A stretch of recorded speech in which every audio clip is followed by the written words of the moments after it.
Okay, now that we understand our client a little bit better and we understand ourselves a little bit better and we have some type of structure with our pricing, now we have to modify that to always price with confidence. So one of the biggest mistakes people make is they undercharge. So stop undercharging and start investing.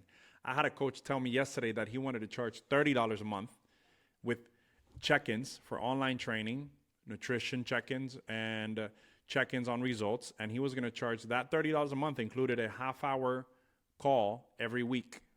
That means that when we did the math, he was getting like $3 per half hour. That's like $6 an hour. And I was like, that's not even minimum wage. And when he thought about it, he was like, oh man, I thought I was going to go for the volume. It's like, yeah, but that's way too low. So we just got to make sure we price with confidence. All right. Number one pricing mistake is people charge too little. You think it gets you more clients, but it does the opposite. Low prices, what they attract is the price shoppers who are always going to ghost you, the clients who are always complaining, the people who don't do the work. That's what you're going to attract with very low prices. And those are the ones that are going to complain about every single detail in your program if you didn't answer them in the second or whatever. Those are people that are pinching pennies. Now, if you go premium, the premium prices attract the committed client who shows up, people who follow through, and clients who get results. I'll just tell you, in business, I didn't start having results in business at all until I started investing in consultants and putting down some real money to get people to teach me the next levels. Those are the clients you want, clients that are going to go upwards with you. Now, what does Hormozi say? He says, price is what they pay, value is what they get. So your job is to make that gap so wide that saying no feels foolish. It feels stupid. So basically, you have your price. It could be $1,000 a month. It could be $3,000 a month. It could be $500 a month, whatever it is. It could be $200 a month. Just from the bottom all the way to the value you're giving them. That gap should be like people thinking like, oh, wow, I have to do this. There's no other way why I wouldn't do this. There's so much value to this. And nobody will compete with you because you're offering way too much. So the framing is, why does it cost whatever it costs? I'm just putting an example here. But why does it cost whatever you charge? And the wrong way to answer that question, even to yourself, is to justify the price by saying, well, I give you this, I give you this, and I give you this, and I give you this. That's not the way. The way that you understand what you have that you're charging is, why does it cost that much? You frame the return. So you already know your clients' frustrations, their fears, what keeps them up at night. Whatever that is, that's what you're solving. So the return that they're getting for their investment is that they're going to solve that problem.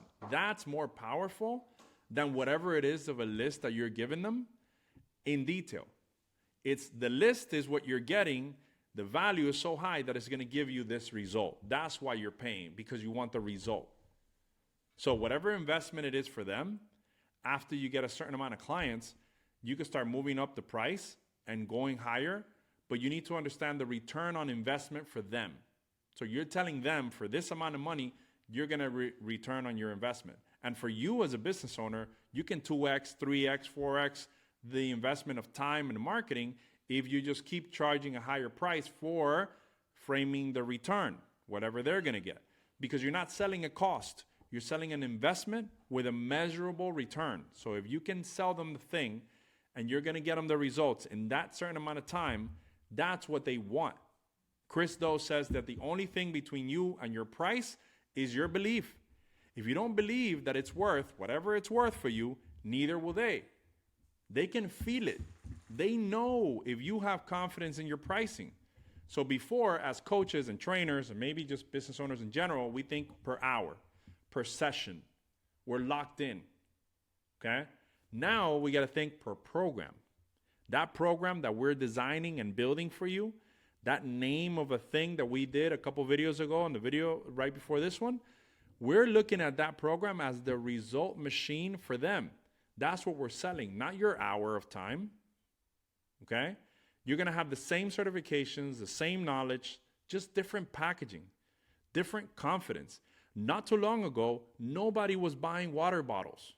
Nobody was paying extra for water. We drank water out of the faucet.